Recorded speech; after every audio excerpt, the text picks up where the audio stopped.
Hello everyone. So today we are continuing with the class 9 political science chapter number 2 constitutional design. In this video we will be mainly talking about the problems of the framers of the constitution and the path to the Indian constitution.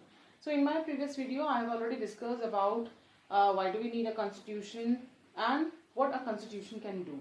Means what are the features and the functions of the constitution. Now let's start with the topic. Now here we'll be mainly talking about the problems which was faced by our makers of the constitution. So because you all know that when India got independence, that time India brought this independence also brought a partition in our country, and that partition was on the basis of the religion. So it was a very difficult task for our framers that to make the constitution for a country where they have already seen a partition on the basis of the religion, and it was very much difficult for them to unite all these people, means to unite all these people in the country and provide all the facilities to the people, keep the interest of each and every diverse group or the people in their mind. So now here we'll be talking about what were the problems. So as I have already told you that the independence brought the partition with it. So at least 10 lakh people were killed. You all know that when the partition took place, that time almost 10 lakh people, they were killed in both the sides. And many people, many lakhs of people, they were became refugee. So it was a very difficult task for our people, for our government, as well as for our makers of the constitution, how to keep the interest of all the peoples in their mind and make the constitution for the country. Okay. Now next is the British left the decision of the merger on the princely states rulers. Now, as you all know that the Britishers were the ruler before the independence, and they were ruling in our country. So when these people they left our country, that time our country was divided into many princely states. Now what are the princely states here? Princely states are those areas or those states which were ruled by some of the princes or the kings. Okay, so those states were known as the princely states. So the Britishers, they left the decision of the merger in India on the rulers only. Okay, so almost that time there were more than 550 princely states were there in our country. So it was very difficult to unite all these princely states in a single country. Okay. Now next is the merger of these princely states was uncertain. As I have told you that this merger of the princely states was very much difficult.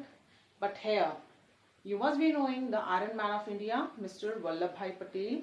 Now this person, he played a very vital role in the integration of our country as a union. So this person, he took the challenge and he united. He convinced the rulers and the kings, and he was able to unite all the princely states in the country.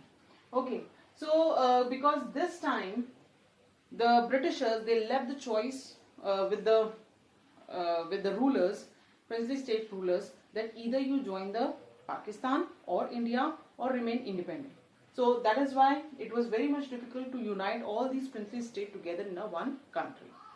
Now next is India was emerging from the status of subjects to the status of citizens. As you know that during that time our peoples in our country, they were the subjects of some of the rulers. Okay, they were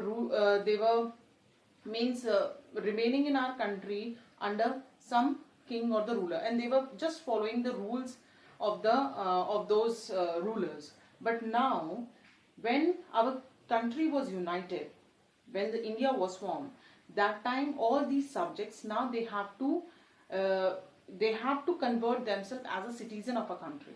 Now they have to follow the same rules which will be written in our constitution, and they have to follow those rules.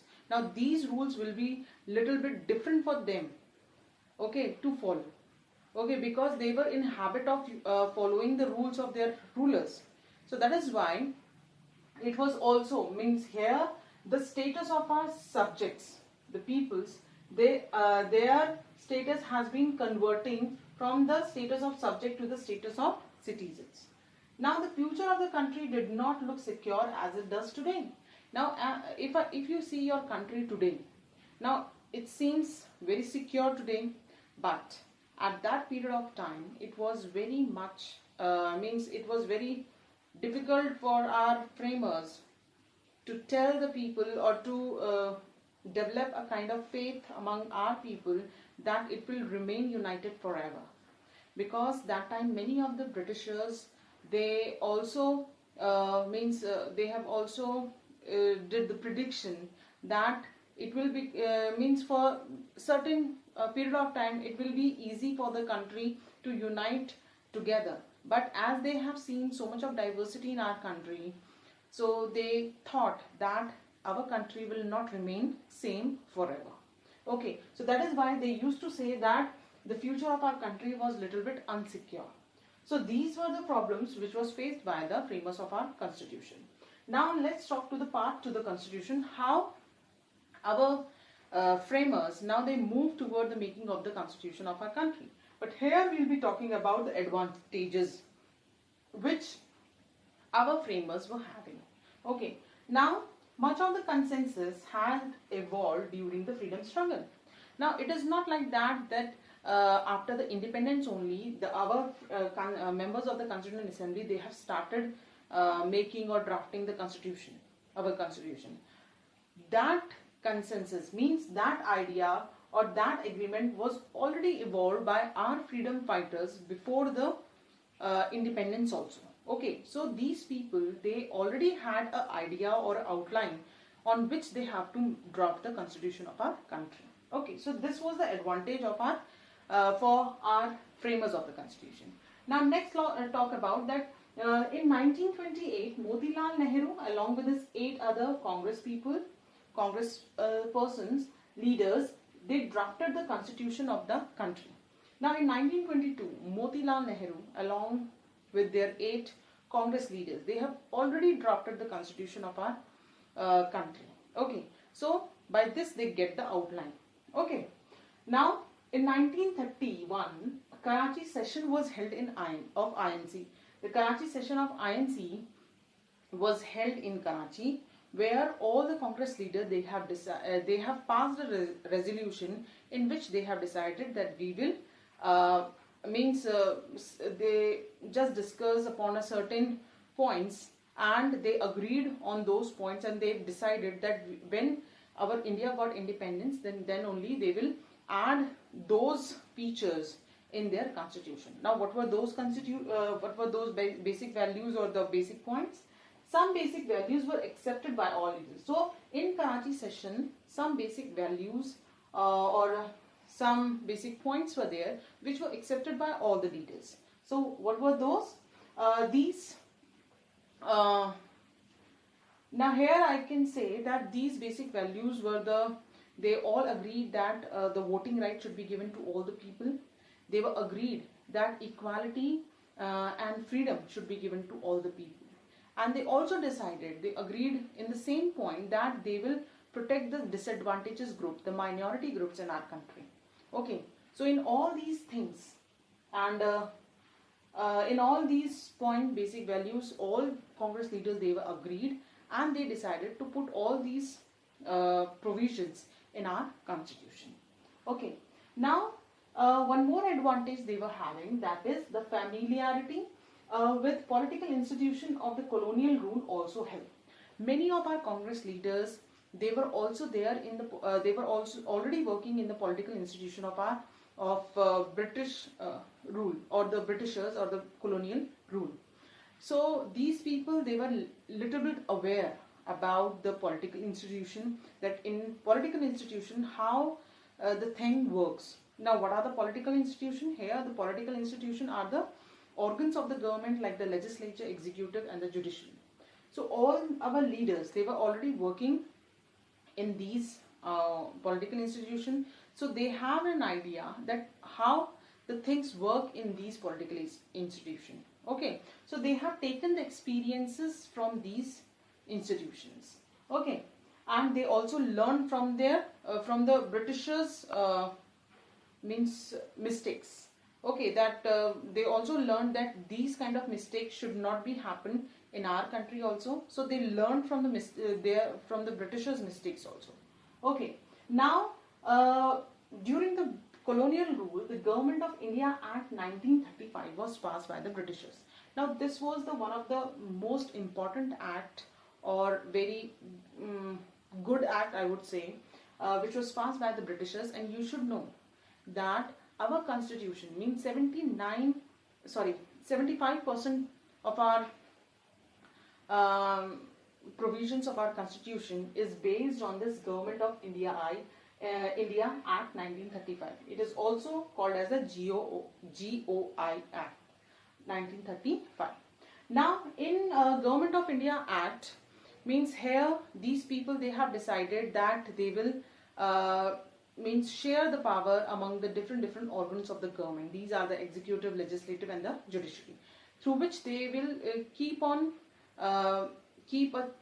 balance over these organ of government. Okay, now in the Government of India Act, the establishment of the RBI, that is the Reserve Bank of India, was made, and the establishment of the Federal Court, that was the that time it was known as the Federal Court, but the highest court of our country, that is the Supreme Court, was also established under this Government of India Act.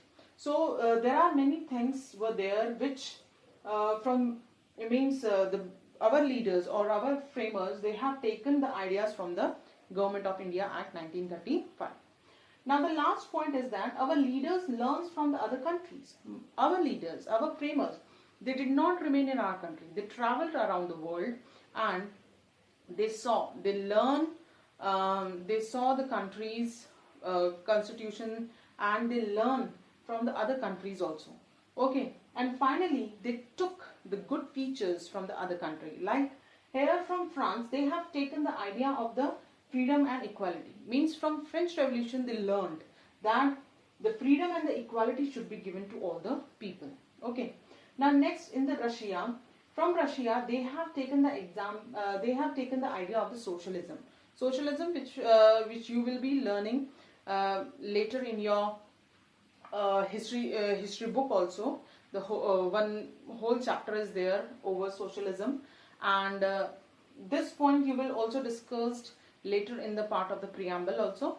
But in short, I want to tell you that socialism says that the wealth and the property should be equally divided among all the people, and the government should regulate all the lands and the industries. Okay, so they have taken the idea of the socialism from the Russia.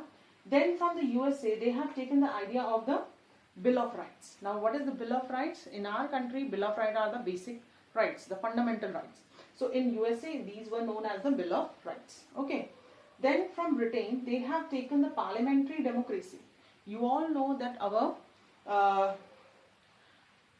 government, our democratic government, is also a parliamentary form of government. Here, the Prime Minister is the head of the government, but here that person is also controlled by the parliaments. In parliament we have the two houses, that is the upper house and the lower house, and above that we also have the head of the state, that is the president. Okay, so this system we also took from the Britain. So by this I would say that our framers, they do have the problems. They face many problems, as well as they were also having good advantages also, through which they took the idea and later on they have drafted the constitution. So in my next video, we'll be mainly talking about the Constituent Assembly. Okay, so thank you.